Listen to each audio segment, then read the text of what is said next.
Before we dive into the episode, make sure you hit subscribe on the podcast platform you're listening on. Also, follow me on X at The Dave Dynasty and subscribe on YouTube by looking up Nostalgic Dave Dynasty.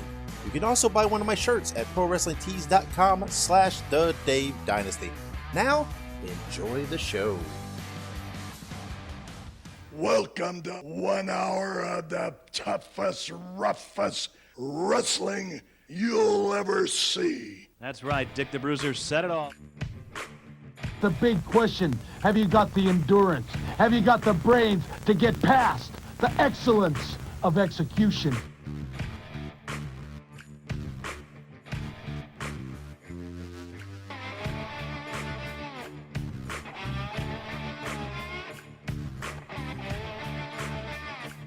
The reason why Axe and myself were put on this earth is to demolish people.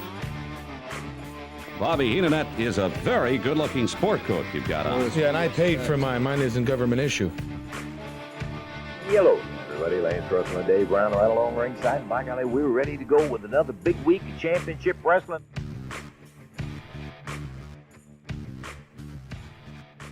Greetings, wrestling fans, and welcome to Wrestling Nostalgia. I'm your host, Dave Dynasty. Thank you for joining me in this bonus episode of Wrestling Nostalgia. That's right, this is the Stampede Deep Dive on January 1988. The first episode of the Stampede Deep Dive that I've been promising for quite some time, and I know some of you may have lost hope, but here it is. We are ready. And what this is this is a deep dive into Stampede Wrestling of January 1988. I will discuss the TV results, news and rumors pulled from wrestling newsletters, house show dates, plus I'll include some audio clips. So basically, I'll be giving a chronological telling of the month in Stampede history. A little overview here. Looks like there was one episode of television a week for Stampede.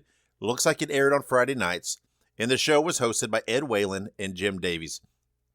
Now, a little brief Stampede wrestling background and history. This is just a very in a nutshell overview. The territory was established by Stu Hart in 1948. It was originally known as Klondike Wrestling, changed their name to Big Time Wrestling in 1951, to Wildcat Wrestling in 1965, and then to Stampede Wrestling in 1967. The promotion is synonymous with the Hart family and, of course, the infamous Dungeon. The promotion was bought by the WWE in 1984 and then sold back to the Hart family in 1985. The promotion closed down at the end of 1989 and has had numerous failed attempts at revivals over the years since. So there you have it. Just in a nutshell, a little bit about Stampede Wrestling, kind of setting the table for what's to come. This is 1988. This is after the comeback from WWE, a couple years after, but this is the last hurrah, right? The last stretch right before closing down in 89. I started here because this is just, 88 is a fascinating year for me. 88, 89, those are fascinating years in wrestling for me. I think there's some overlooked stuff there, and Stampede was a really fun territory at this time. And we'll talk all about it, and you'll hopefully see what I'm talking about as we dive into things. But let's take a quick break, and when we come back, we will get right to it, so stick around. Filsinger Games is a tabletop cards and dice game company that has enjoyed success for over 3 decades. Their first game was Champions of the Galaxy and was released in 1986. Champions of the Galaxy is a tabletop game that features professional wrestling over 100 years in the future. Humans, aliens, and monsters battle in the Galactic Wrestling Federation for belts. Legends of Wrestling features officially licensed wrestling cards featuring stars like Ted DiBiase, Jimmy Snuka, Harley Race, and many, many more, including game sets for independent promotions. Each match takes place in real time. The action is fast and furious, and all the things that happen in pro wrestling, like cage matches, outside interference, 3-man tag matches, they also happen in the games. You have the opportunity to run your own wrestling promotion involving either real life stars or fictional characters of the future, or you can mix and match both. Visit filsingergames.com for more information and to order the games today. That is Filsinger Games, FILSINGERGAMES.com to order now. This is Listen to Their Screams, a horror podcast that feels like you're chatting with friends. Hello, I am one of your friends, Dave. I am one of the co-hosts of Listen to Their Screams with my friend Ike, and we want you to come and check us out. We are a fun-filled, positive horror movie podcast that does reviews, news, birthdays, anniversaries. We play games. We are a ton of fun every week for you, the horror fan out there. For all of our links to our social media and the podcast platforms, just check out our link tree. It is linktr.ee/listen2screams. That is listen, the number 2, and screams. Or look us up on your favorite social media platform and podcast provider.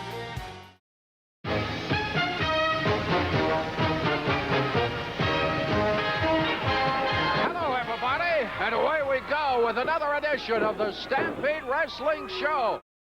All right. And coming into January 1998, our champions in Stampede Wrestling are Owen Hart, who is the North American champion, Gama Singh, who's the British Commonwealth Mid-Heavyweight champion, Bad Company, which is Bruce Hart and Brian Pillman, are the International Tag Team champions. The weekly Stampede Wrestling show then on January 1st, Ed Whalen welcomes us. He runs down some of the matches that are coming on the show. First match, Goldie Rogers defeated Jonathan Holiday with a net breaker. And then following, Jim Davies interviews Makan Singh with the financial advisor of the Karachi Vice, Abu Wizal. Then Ed Whalen interviews Bruce Hart, who talks about his right shoulder injury that he has. Then Ed Whalen interviews Gama Singh and Garfield Ports with Abu Wizal. Now, Garfield Ports was better known in the United States as Scott McGee, so keep that in mind. And then Garfield Ports defeated Phil LaFleur with a pile driver. LaFleur was, of course, known as Phil LaFawn and was the frequent tag team partner of Doug Furness. Now, one thing you'll notice about Stampede, their format, all their interviews are done either in ring or at ringside with Davies and Whalen, either pre or post match, things like that. Everything's very much right there in the ringside area, and that's the way it's done. So following that, Jim Davies interviews Garfield Ports with Abu Wizal. And then Bad News Allen, Jerry Moreau, and Steve DeSalvo defeated Mr. Hito, Beef Wellington, Brick Bronski, when DeSalvo made Wellington submit with a backbreaker. Ed Whalen then interviewed Bad News Allen, Moreau, and DeSalvo. There's some dissension on this team as DeSalvo is constantly interrupting the other two, and they argue. Finally, Allen and Moreau attack DeSalvo. The Mongolian tries to make the save, but he is also attacked. Well, this team has got a lot of power, but I don't know if you guys can really operate as a team. Look, don't worry about it. Let me tell you something, man. Let me tell you something. Mr. Allen, the people don't want to hear you babbling. They don't want to hear this. Hey, Ed, listen, the blood power. Mr. Morrow, they don't want to hear you babbling either. They want to see you call yourself the Ultimate Warrior. They want to see the Ultimate Man. Hey, look, they don't want to listen to some old man. Listen, Tinkerbell, just watch it, okay? Just watch it. That's right. That's right. You ought to be getting in the gym and get a toupee because that bald head ain't going to do nothing. As far as you, Morrow, you stay out. I didn't need them. I didn't need them to beat them. I could have taken all three and beat them 1, 2, 3 or submitted them any way I want. I don't want you sitting there interfering with me right here on my interviews. They want to see me. They want to see 29-inch arms, not a 12-inch arm, not an old man, not 2 old men out here. They want to see you? They want to see this right here. Well, I think maybe the team has evaporated. There's a double whammy. I get the bit. Wait, what's this? The Mongolian. He's come out, and it's Allen and Morrow going after him, too. Strangler Steve DeSalvo. Well, so much for your triple tag team. Whoa, they got a wrong number, and here's DeSalvo going against Allen. Let me get out of here. And meantime, the Mad Mongolian, Ashif Khan, is working on the opposite side. He's banging away. And everybody is learning not to love everybody else. Now Gama comes in to see if he can restore some order. But you know, we were talking, and I'm getting out of the ring now, we were talking, you and I, moments ago, about the egos not being able to stand each other in that trio. Well, Bad News Allen and Strangler Steve DeSalvo in particular have mammoth egos. They have stretch marks on their heads, these guys. And it's little wonder that there is dissension in the ranks. I just wonder what this is going to do to the entire camaraderie that is supposed to exist on Karachi Vice. Then the next match, Chris Benoit defeated Gama Singh by disqualification after Gama used a foreign object. You'll see this is one of the feuds at this time in 1988 going on, as Chris Benoit chasing Gama Singh for that Commonwealth title. So then Jim Davies interviews Benoit, who said he now deserves a mid-heavyweight title match after beating Singh by disqualification. So then there's the counter. Ed Whalen interviews Gama Singh, who claims it was Benoit who brought the foreign object in the ring, and thus he should have been disqualified. Then Makan Singh defeats Jason the Terrible by disqualification after Jason ran him into the ring post. Now, Jason the Terrible in Stampede was Carl Moffat under a mask. This is another early big feud in 1988 going on, is Makan Singh versus Jason the Terrible. There's all kinds of stipulations that will come about. Lots of guys that are being involved in this, and you'll see that play out in the weeks and months to come. Now, Ed Whalen then interviews Makan Singh, who says he'll give Jason the Terrible the no disqualification match that he has been requesting. So then Ed Whalen closes out the show as only Ed Whalen can. Then we progress on TV on January 8th. Again, we're welcomed by Ed Whalen. Kerry Brown pins Brick Bronski with his feet on the ropes. Whalen interviews a youth hockey team who Stampede is going to be doing a benefit show for. Whalen then interviews Bad Company, Bruce Hart and Brian Pillman. Bruce Hart, Brian Pillman, it's good to see you. Yeah, just like to congratulate you, Ed, on behalf of that honor. We're up here right now to attend to some business pertaining to the tag team championship belts right now, and I'm still in limbo. I'm waiting for a commission okay from the commission doctor, and I'm not sure what my status is right now, and that's about where it's at. Well, Brian Pillman, you carry on. Go ahead. I just want to say, first of all, I'm really delighted to be out here with this fine group of young kids from the Carson hockey team. We're going to be out there Monday, and everybody knows the young kids are our greatest national resource, so let's get behind them. Let's show some sport. I'd like to talk a little bit about the matter of hand. That seems there's some questions, some litigation that has arisen from that double deal and slime bag locker room yuppie lawyer, Garfield Ports.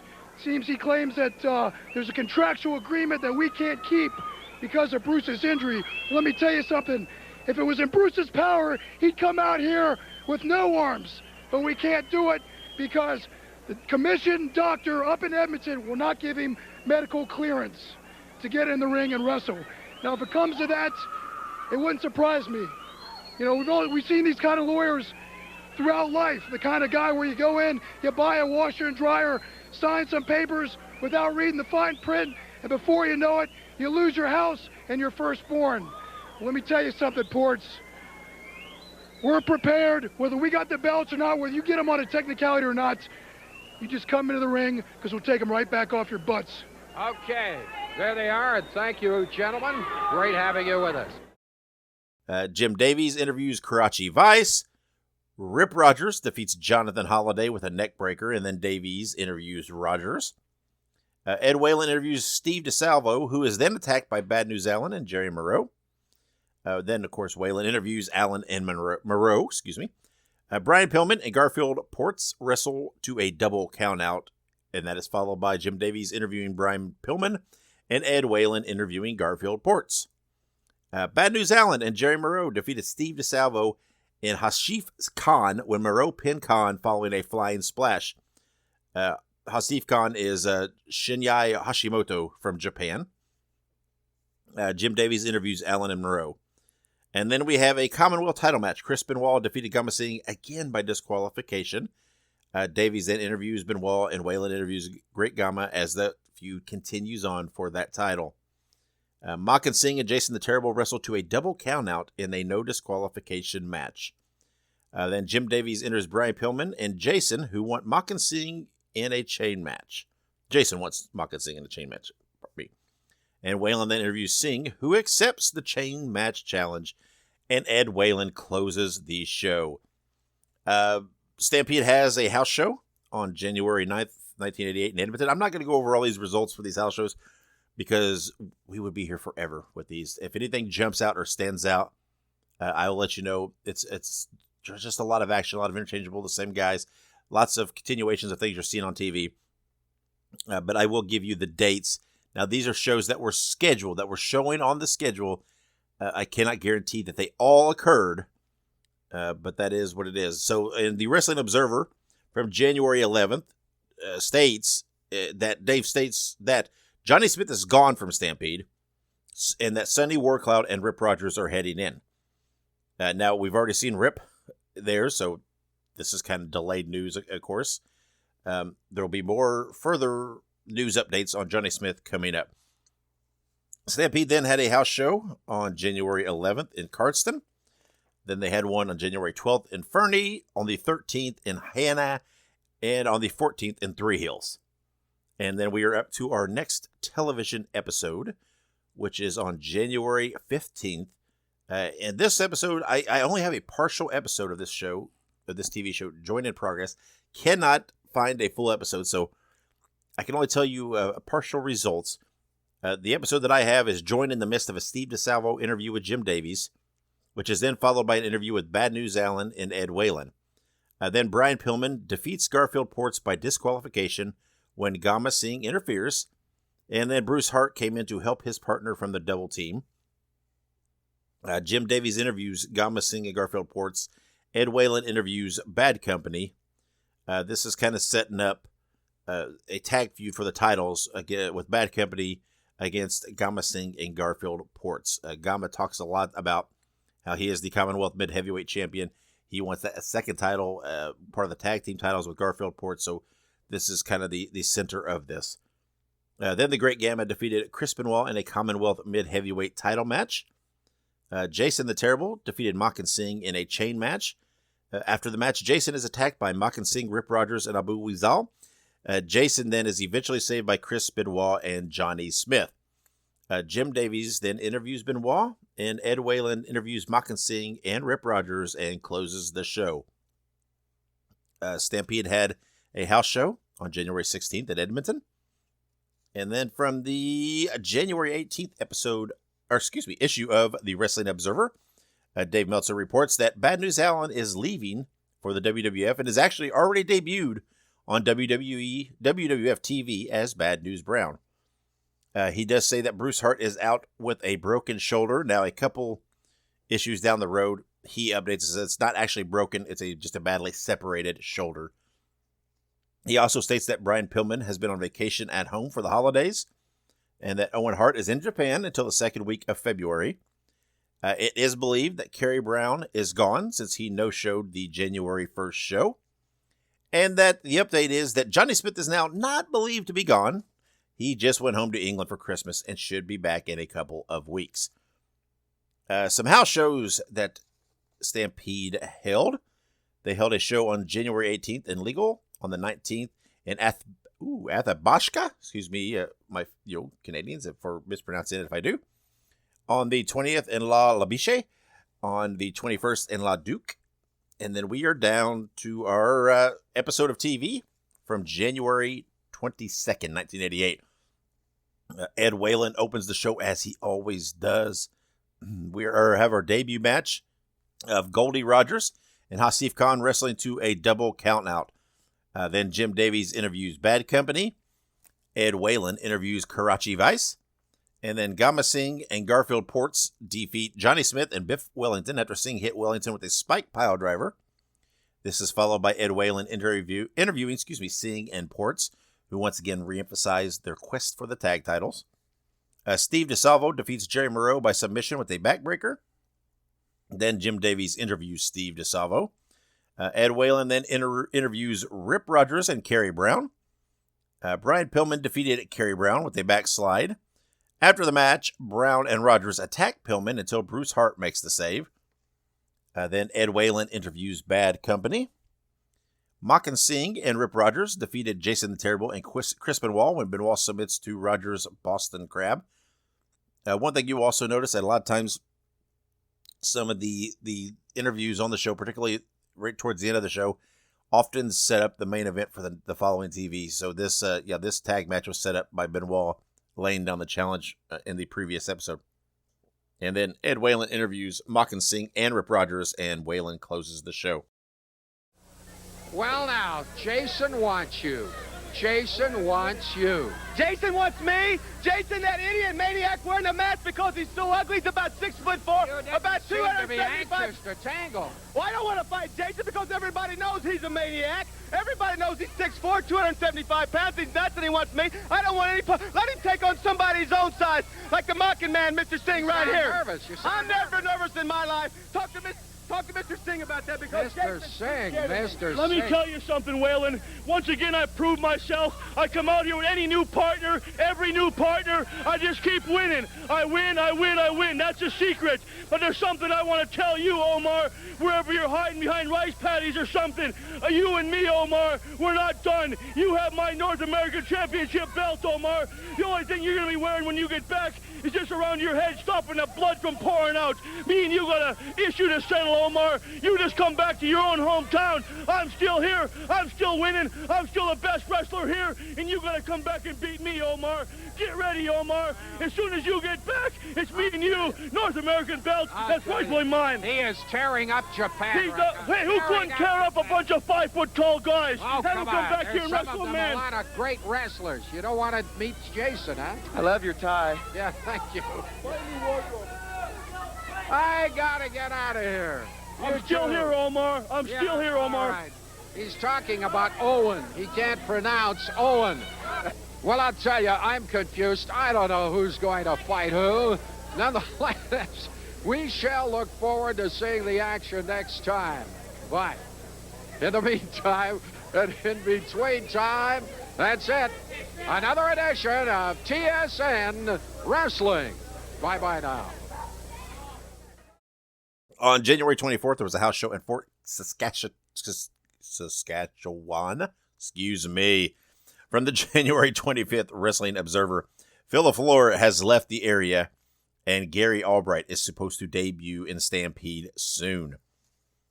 We have house shows on the 25th in Bowden, the 26th in Mundare, the 27th in Vulcan, and the 28th in Raymond. The January 29th episode of Stampede Wrestling Television, Ed Whalen opens the show, of course. Jason the Terrible defeated Hashif Khan with a flying headbolt, but Ed Whalen interviews Bad News Allen. Mock and Singh defeats Biff Wellington following the Karachi Crunch avalanche in the corner. Ed Whalen then interviews the Karachi Vice, including newcomer Gary Albright. What did I do to deserve this? I got the whole zoo here. What do you mean zoo, Whalen? You don't look like a zookeeper. You don't look like a zookeeper. Hey, what did I see in the paper? What's this, Ed Whalen? That's you on the front of the television paper? You have any more of these? That's nice. I like to put them on the bottom of my bird cage. That's what I like to do with it. Thank you very much. You're welcome. Look at this, Whalen. Look at this, Whalen. That right there is Gary Albright. 3-time NCAA National Wrestling Champion in a real country, United States of America. And it's my great pleasure to say he is my half-brother. The half that's nice looking, that's half of me, Ed. I'll tell you, you know what? Wait till he gets in the ring with the Vice. There's no stopping us now. And when he hits the ring, it's going to be even better. You know, Whalen, I don't care about popularity. I don't care about anybody liking me or popularity. I just want respect. And when I get in the ring, I get respect. I demand respect. That's what I get.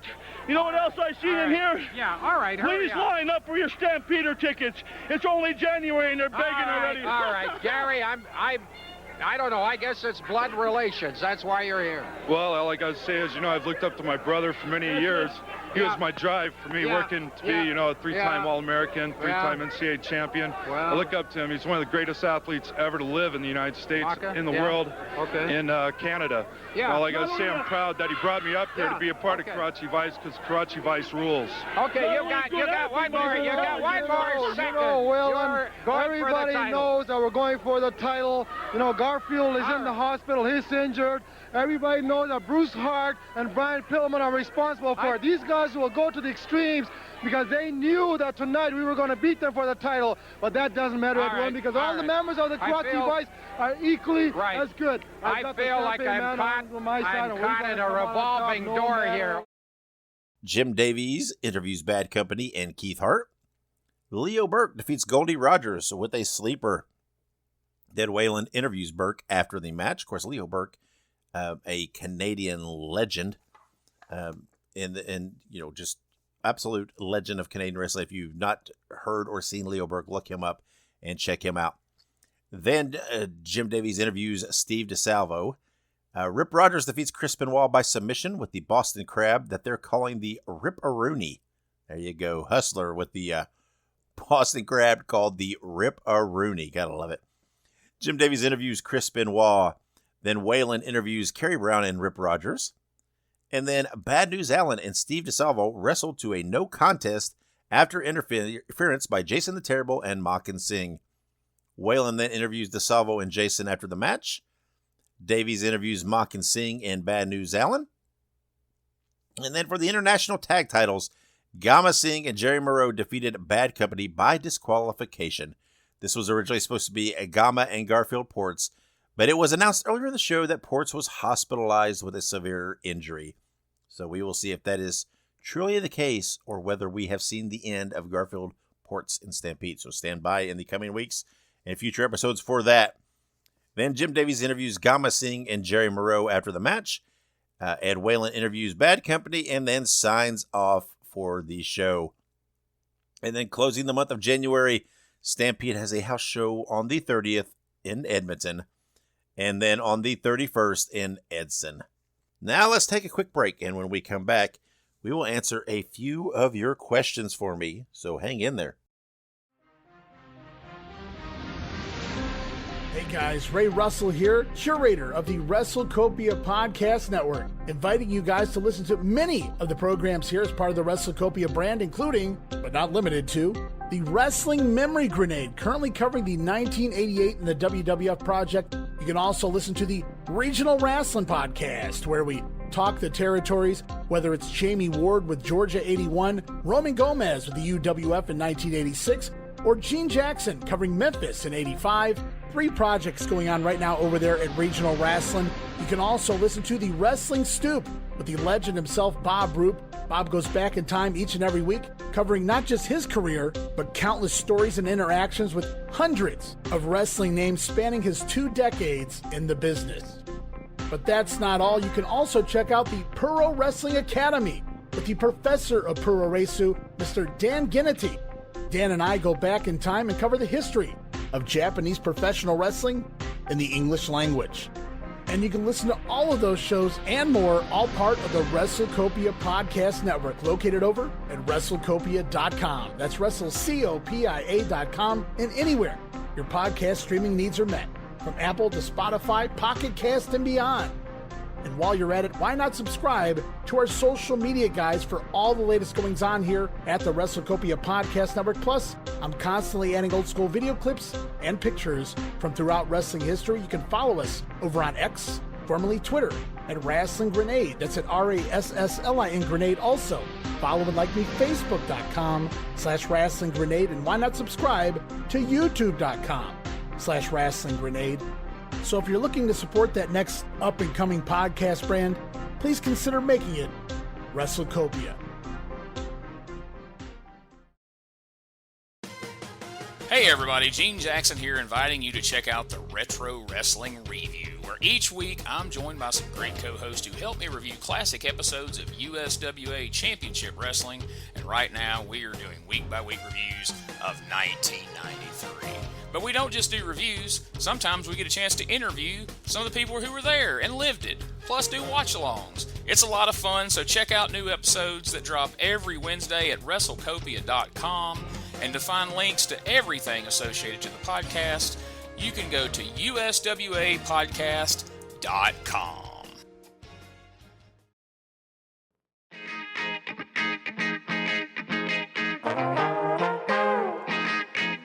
Hey, it's Bob Smith, and guess what? The Outdated Wrestling Hour is now part of the WrestleCopia podcast network.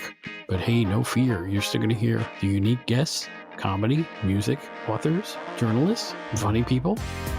Who knows who's going to end up on the Outdated Wrestling Hour? Remember, it's all new and all old. So check it out in the WrestleCopia podcast network and wherever you get your podcasts. Listen if you know what's good for you. All right, and a few questions that were sent in to me. First, from Bruce Anderson on Facebook. He asked me, who were the best wrestlers to come out of Stampede Wrestling from 1988? Now, the phrase best wrestlers, of course, is very subjective, right?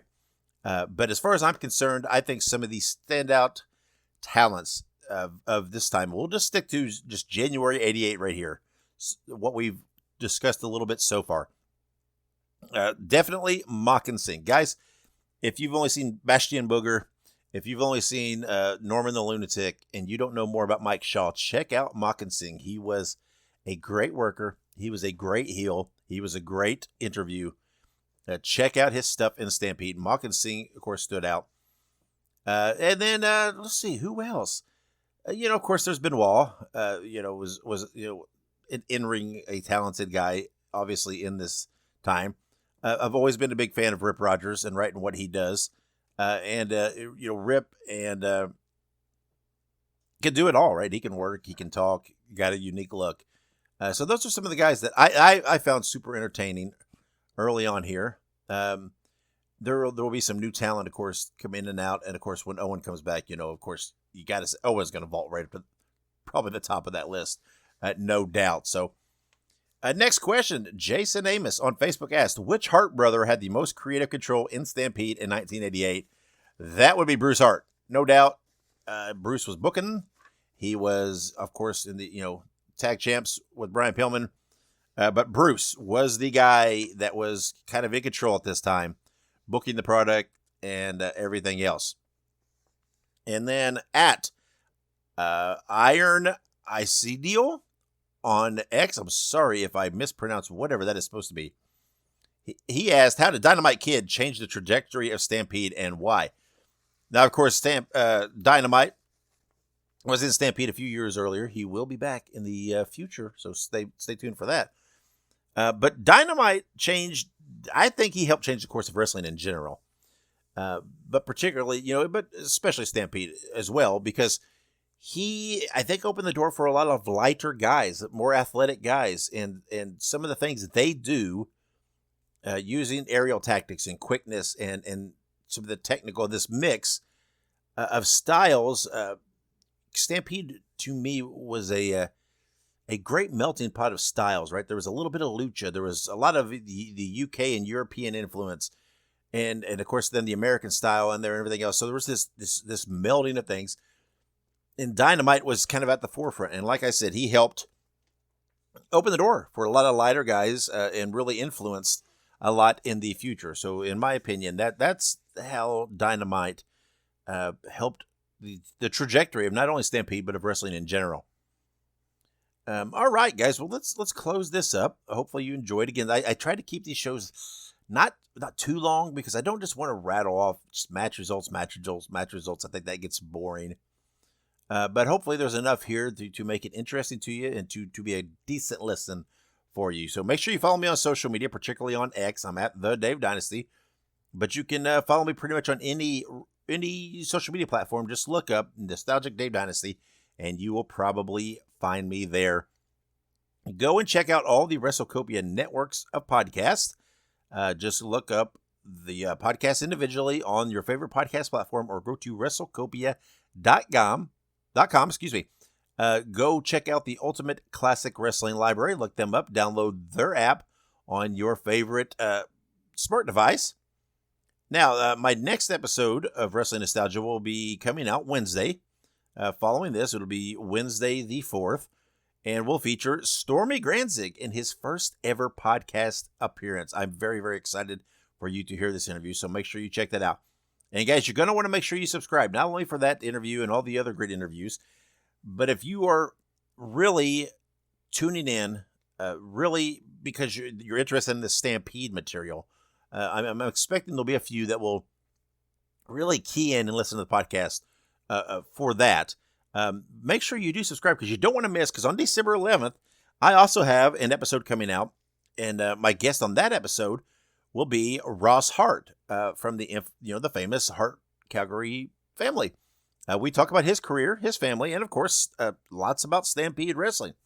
So if you are a fan of Calgary and the Hart family and Stampede, you're definitely going to want to hear this one. It was a great conversation with Ross. He's just has a great memory and a great recall and lots of great stories and information. And we had a fun conversation. So if you are a fan of Stampede Wrestling, and that's why you're tuning in, is to check that out, make sure you subscribe so that you don't miss that episode coming up on December 11th. Well, guys, thank you for listening. Thank you for joining me, as you always do. And I'm going to get out of here, since it's a Stampede, we're going to get out of here just a little different. And I'm going to tell you that in the meantime, in between time, always keep on growing. Fans, we brought you All-Star Championship Wrestling. This is Sam Maneker thanking you for being with us and saying until next time, so long everyone.